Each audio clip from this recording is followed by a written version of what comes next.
बिस्मिल्लाहिर्रहमानिर्रहीम, अस्सलाम वालेकुम। हकीकत टीवी साइंस एंड हेल्थ में खुश आमदीद। आज इजराइल और अमेरिका का बाजू टूट गया है और ये इतना ज्यादा तबाहकुन मरहला पैदा हुआ है कि सेनेटर लिंडसे ग्राहम, जिसने ईरान जंग शुरू करवाई, जिसने ईरान जंग को पीक पर पहुंचाया, जिसने ईरान जंग में सारी तबाही करवाई, बच्चे मरवाए, बेड़ा गर्क करवाया पूरे मिडिल ईस्ट का, पूरी तरह जिसने रशिया की जंग यूक्रेन के साथ छिड़वाई, जो कि तमाम जंगों का मौजूद था, ये बात ज़हन में रहे। लिंडसे ग्राहम ने पूरे का पूरा ब्रिज रोल प्ले किया था ये जंग करवाने में, और ट्रंप मान नहीं रहा था, उसको मनवाया क्योंकि इजराइल के साथ था।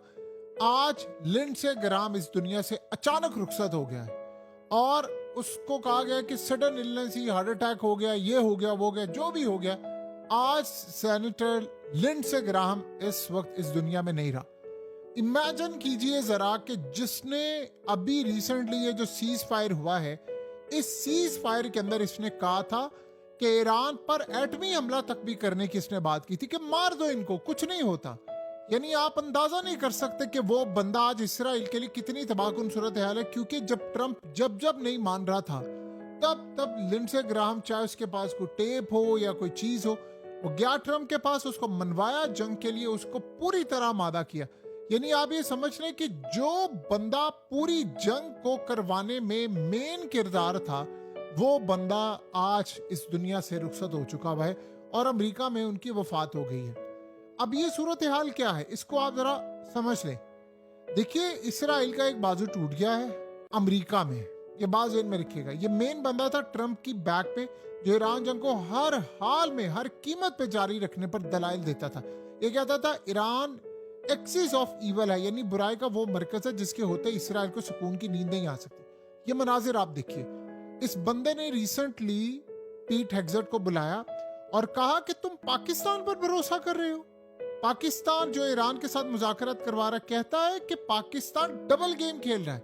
कहता है वो ईरानियों के साथ खड़े हुए हैं और कहता है जी वो ईरान के जो जहाज हैं वो पाकिस्तान में सिक्योर्ड हैं ताकि अमेरिका उनको अटैक ना कर सके। तो उसने सेनेटर जो खुद बतौर थे, जो साथ उसके थे, उनको भी कहा कि आप पाकिस्तान को निकालें। ये असल में पूरी कोशिश कर रहा था कि मुज़ाकरात में पाकिस्तान को फारिग किया जाए। बड़ी कोशिश की सेनेटर लिंडसे ग्राहम ने, आखिरी हद तक कोशिश की, और उसने कहा कि पाकिस्तान पर कभी भरोसा ना करना। अब आप ये अंदाजा कर लें कि ये कहता था कि इसराइल और ईरान में से ईरान को खत्म होना पड़ेगा, इसराइल को रहना पड़ेगा, इसराइल की सिक्योरिटी तभी होगी जब ईरान नहीं होगा। इस बंदे का दुनिया से अचानक जाना, वो भी आप सोचें कि आयतुल्लाह अली खामनाई की तदफीन के 2 दिन के बाद ये ईरानी की क्या कह रहे, ईरानी कह रहे जी हमारी मदद आई है गैब से।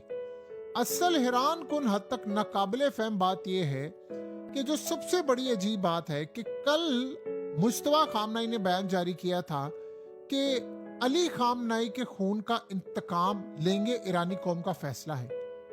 और उसमें ये ज़हन में रखिएगा, साथ उन्होंने ये बात की थी, टॉप से लेकर निचली सतह तक के जो लोग हैं उनको मारा जाएगा। और ये बात साइड सी बात है, सारे कह रहे थे कि क्यों है, उसमें लिंडसे ग्राहम से लेकर नेतन्याहू, ट्रंप, सारे लोग हैं।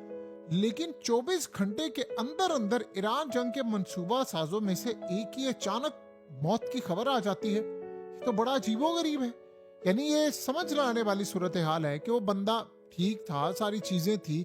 अभी ये इसराइल का उसने विजिट किया, अभी ट्रंप को मना रहा है जंग के लिए। जो कल रात को हमला हुआ है, परसों हमला हुआ है, उसमें इसका किरदार था।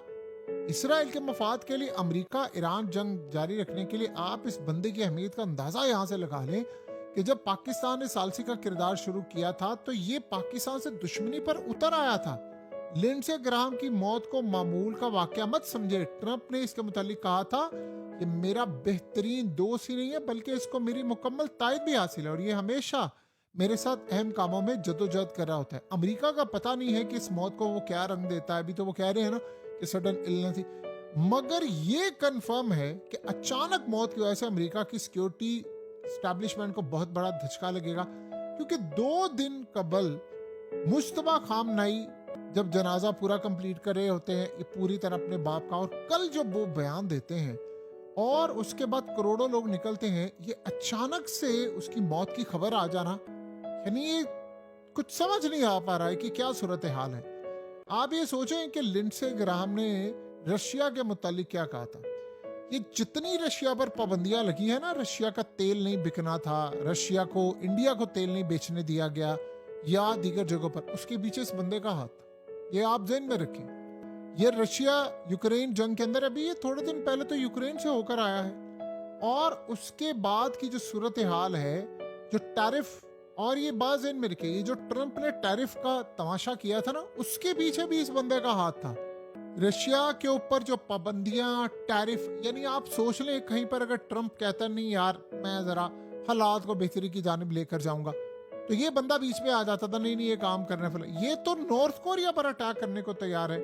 यानी आप ये सोचें कि इसने कंटिन्यूसली कहा था कि इकोनॉमिक प्रेशर डालें नॉर्थ कोरिया के ऊपर और उसके न्यूक्लियर असासे ले लें, उसके मिसाइल प्रोग्राम को ख़त्म करें, और उसने कहा था कि किसी सूरत भी नॉर्थ कोरिया को हमने नहीं छोड़ना।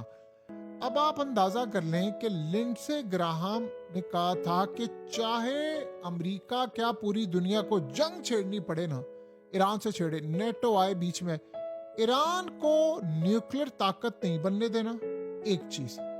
नंबर 2, उसने सूरत हाल कही थी कि ईरान को किसी सूरत उस लेवल पर नहीं जाने देना जहां पर ईरान कोई बहुत बड़े लेवल की तबाही मचा सकता है। यानी अभी ये जो रिसेंटली सीज फायर हुआ है, उसमें इसने कहा था, ये जो मायदा हुआ है, इसने ट्रंप के इस मायदे की खिलाफ वर्जी की, यानी इसने कहा, और इसने कहा कि ट्रंप ने बेड़ा गर्क कर दिया है, इजराइल को बेच दिया है, सरेंडर करवा दिया है ईरान के आगे, ये काबिल कबूल नहीं होगा। और ये फिर गया नेतन्याहू से मिलने, इसे नेतन्याहू को जाकर कहा कि तुम अब अटैक कर दो, अमेरिका अटैक करे या ना करे, तुम अटैक कर दो, और वो तैयार हो चुका है। आज आप देखिए इजराइल के अंदर मातम का समा है, मातम बिछा हुआ है, उनको ये बात हजम नहीं हो रही कि ये क्या हुआ है। 24 घंटे पहले एक बंदा कहता है कि जी हम अपने दुश्मनों को मारेंगे और सबका बदला लेंगे, और पहला बंदा जो इस जंग को शुरू करवाने में, आयतुल्लाह अली खामनाई को मरवाने में पेश था, वो बंदा इस दुनिया से रुखसत हो जाता है। और ये एक ऐसी मिस्ट्री है जो समझ नहीं आ पा रही, यानी क्या ये पैगाम क्या है, ये क्या सूरत हाल है, कैसे मामला है, ये नहीं पता। और आप एक बात बताइएगा कि मुश्तबा खामनाई का इस वक्त ये बात कहना कि हमने अटैक करना है उन लोगों पर जिन्होंने हमारे बाप को मारा है, कौम के लीडर को मारा है, हम नहीं छोड़ेंगे, ये बात सबको पता है कि अमेरिका में वो टारगेट नहीं कर सकते, तो फिर वो किस लेवल पर बात कर रहे थे कि क्या ऐसा हो जाए कि सब अब अपने ठिकाने पर पहुंच जाए। ये एक बड़ा ही मिस्टीरियस मामला है। और आप ये सोचें कि वो अगर ज्यादा से ज्यादा टारगेट कर सकते हैं तो वो किसको कर सकते हैं, वो नेतन्याहू को कर सकते हैं, जाहिर सी बात है। नेतन्याहू को टारगेट करने का मतलब क्या है, उनका मतलब ये है कि उनके घर पर अटैक कर सकते हैं या वो जहां पर मौजूद है, जाहिर सी बात है वो अनडिस्क्लोज लोकेशन पर ही होता है, ये तो कहना मुश्किल है कि जी वो कहां पर एग्जैक्टली। लेकिन आप ये देखें कि लास्ट टाइम जब हमला किया था उसके बाद नेतन्याहू 2, 3, 4 हफ्ते तक बल्कि गायब रहा था, उसको पता ही नहीं था। तो जब ऐसी सूरत हाल पैदा होती है तो फिर मामला डिफरेंट होता है। अब नेतन्याहू अगर बंकर में है तो बंकर बस्टर बॉम्ब तो इनके पास मौजूद है, ये उससे टारगेट करेंगे।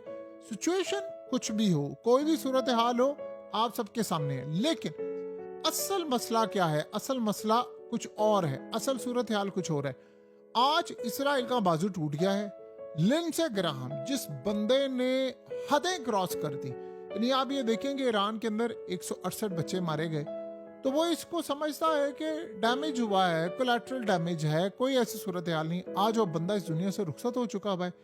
यानी क्या तबाही की सूरत हाल मची है। और आप ये सोचें कि मुस्लिम कंट्रीज में जश्न मनाया जा रहा है, इसराइल में मातम है, ट्रंप इस वक्त अपसेट है, परेशान है, उसको ये बात समझ नहीं आ रही कि हो क्या गया है मेरे साथ। सो अब आप सोचें कि एक जो बंदा था बेसिकली जिसने एक रोल प्ले किया हुआ था, जो इन सबको एक प्लेटफॉर्म पर रखा हुआ था कि जब ये हर दूसरे दिन इजराइल पहुंचा होता था, हर दूसरे दिन नेतन्याहू से इसकी मुलाकात हो रही होती थी, और आज आप देख लें कि इसके साथ क्या हुआ है। सो अब ये इसकी मौत का मसला नहीं है, मसला है कि अचानक से हो जाना ये एक मौमा है और ये सूरत हाल है। यानी कल जब अमेरिका ने अटैक किया तो ये चीयर कर रहा था और ये कह रहा था क्या बात है, और करो, फलाना करो, और आज के अटैक में यानी हो सकता है कि उसने रात को अटैक देखा हो और उसके बाद अगले चंद घंटे के बाद वो इस दुनिया से रुखसत हो गया हो, बल्कि वो कह रहा हो कि इसराइल को कि तुम अटैक करो, और जैसे उसने बात की उसके बाद उसके साथ ये मामला हो गया है। ये बड़ा अजीब मामला है। अब देखना